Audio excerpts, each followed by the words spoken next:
When I'm in sweats and want to look a little bit more put together, like a no makeup look, this is what I do. I start with my hairline just because I have a lot of baby hair, so I kind of tame it with a brow gel. And then I use my concealer with a brush because I want this to look really, really, really natural. Like I woke up like this, so it just creates more of that look instead of putting on too much concealer under my eyes. This is the Giorgio Armani concealer. It's a little bit moussey, very, very natural. Look at how it's gonna conceal this, but it's still gonna look so natural. The biggest thing is to make sure your concealer is the same color of your skin so that it looks the most natural. So instead of bronzing, I'm gonna blonde. So this is Teddy, which is just the perfect bronzing shade. So you don't have to use two products. You could just use a blush that looks like it could be a bronzer as well. So I'm just applying a tiny amount, but you can see the difference is huge.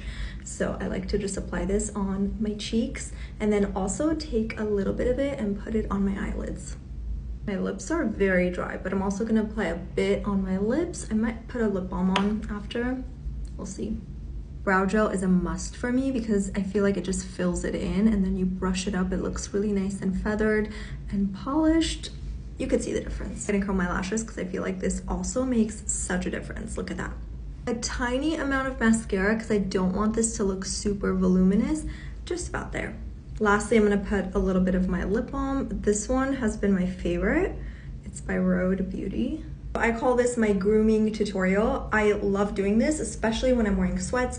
I look super casual because sometimes a girl needs a little bit of color, so you know, I don't look pale. So I hope you enjoyed it. Peace.